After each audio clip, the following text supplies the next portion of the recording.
welcome back to my channel. So today I thought I'd do something a little bit different. If you're familiar with Philosophy's body products, you will know that there seems to be a recipe on the front of these bottles. I don't actually know if these recipes work, but I thought maybe today we should give it a crack.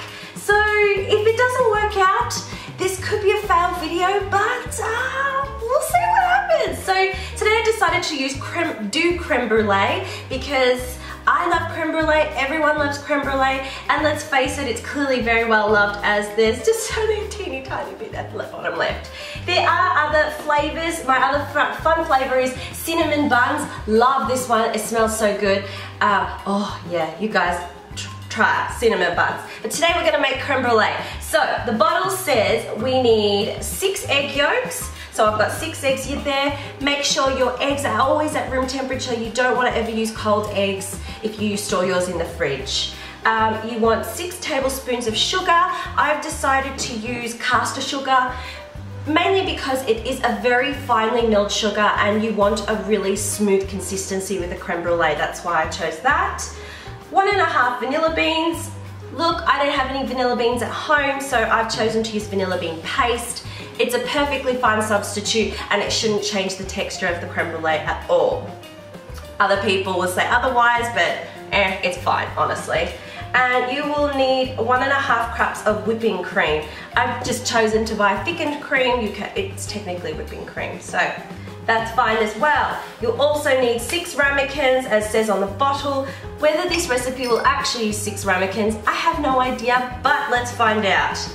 And then it says you will need some brown sugar to put on top of your custards once they're baked so that you can have that beautiful crack.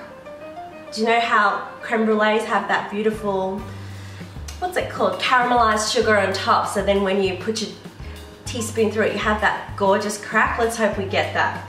And then you need to preheat your oven to 325 degrees. I'm assuming Fahrenheit, so converted to Celsius, it's 160 degrees Celsius. So I've already preheated the oven, and let's get started. Okay, so the first thing we need to do is separate our whites from our egg yolks. Some people always ask me, how do you do this? So, quick tutorial. Grab your egg, and what you want to do is finely crack it on the edge of your bowl. You can use the edge of your bench if you like, whatever's easier for you. I do prefer bench, but bowl is fine too, alright? So literally just like that. You'll just crack it just enough in the middle there that you can get your thumbs into it, and then try and keep the yolk on one end. And you want to use the cups of the eggs to sift it out. And there you go, that's all it is. Sometimes I like to use the egg shell to try and scrape off the rest of the white. If it's not coming off, don't worry about it. And that is how you separate an egg. If for whatever reason you do get some shell into your white and you want to remove it, use your shell to dig it out. It's the easiest way as opposed to using a teaspoon or your finger. For whatever reason, shell and shell just go together. Lovers. So do that. Oh, easy.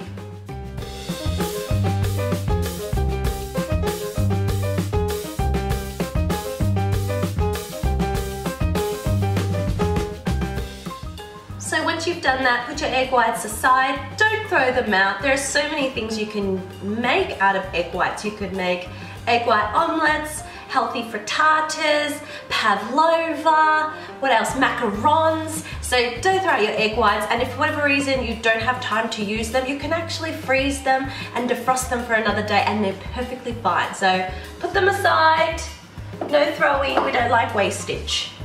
Continuing on, you've got your egg yolks in here. What you want to do is add the 6 tablespoons of caster sugar to it. Now, I am choosing to use my KitchenAid. You don't have to. If you've got one of those hand stick mixer things, they're fine too. You'll get exactly the same result. So what we want to do when we're mixing it, I'm assuming, because the bottle doesn't really give you any instructions, I'm assuming what we want is something pale looking and thick and a little creamy texture. So once you get to that stage, we'll add the other ingredients. And pop it on a medium thingy setting.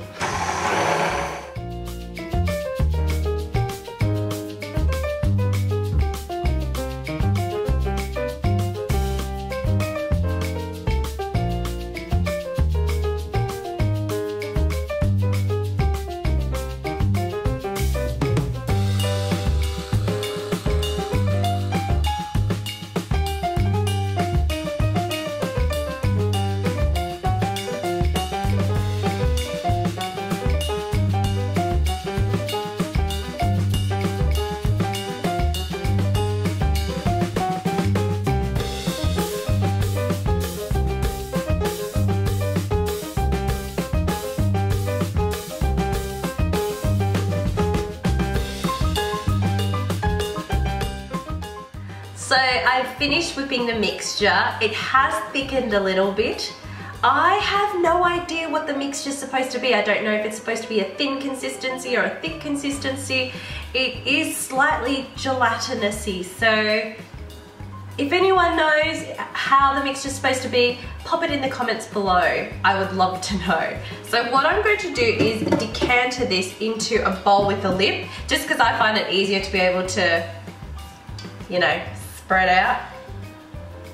KitchenAid, hot tip, please make these bowls with a lip on it. That would be awesome.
Guys, so we took them out of the oven after 35 minutes.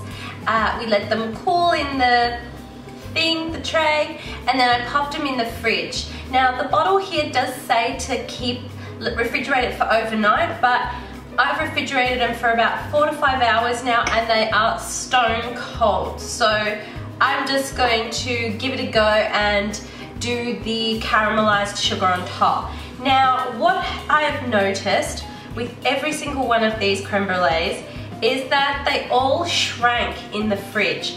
Not a little bit, but quite a lot, about a centimeter. So you really have to be careful with what you do with this particular recipe, because you don't want to overflow it too much because they explode like I had done in the beginning. or you don't want to underfill it because then they'll really shrink inside, because every single one of these have really significantly shrunk. So let's continue on with the recipe and see what we can get out of it. Might not be very good. So what the recipe says is to get a tablespoon of brown sugar, pop it on the tops of these, spread it out, and then pop them in a preheated oven or griller. Mainly a griller because you only want to caramelize the tops. So with brown sugar, usually people use demerara sugar, whatever it's called. People usually use that sugar, so I was surprised that they chose to use brown sugar.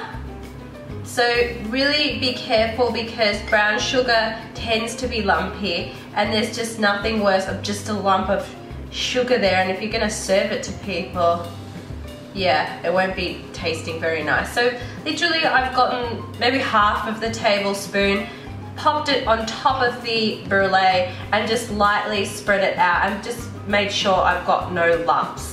And don't, if one of the pieces of brown sugar is in a big clump, don't like stab it in there because you'll ruin your brulee. So try and do it in a different bowl or a different method.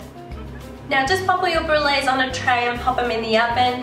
Literally there's no real time frame, just until that sugar's caramelized into a nice hard top so that you can have a nice crack.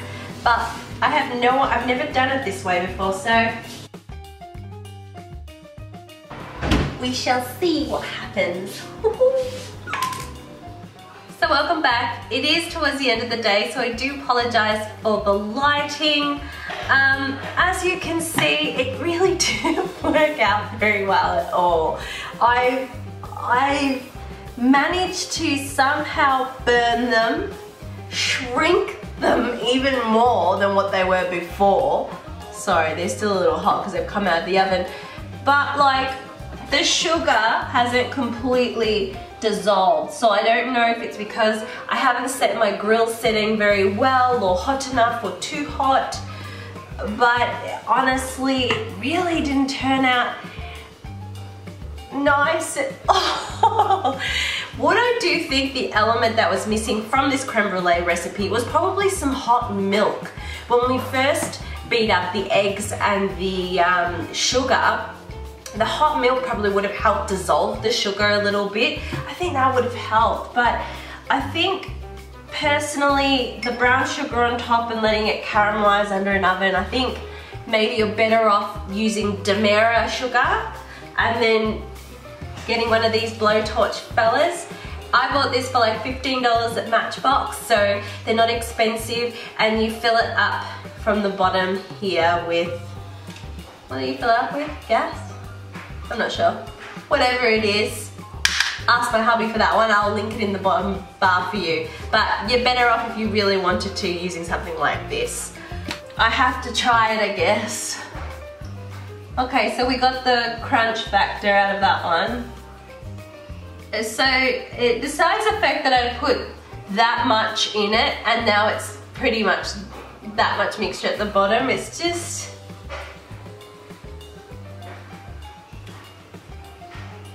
it's not creme brulee.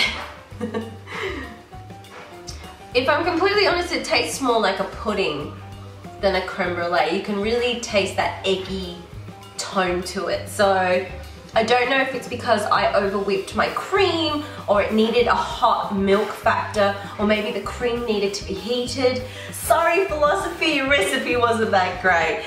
But what I will do, I'm going to make it my mission now to try and find a really good creme brulee recipe for you, tweak it to how I think would make it easy for you guys at home to make for guests, or even just for yourself. So I hope you enjoyed this fail recipe, but look, the body wash is damn good, so you can't expect them to have everything.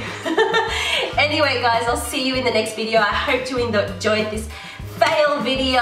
Please give it a thumbs up if you did. Leave a comment in the box below if you know where I went wrong. I would love your feedback, and hopefully I can come up with some better recipe that's easier, fail safe, and hopefully we can all share it together. Alright, I'll see you guys later. Bye! Bye!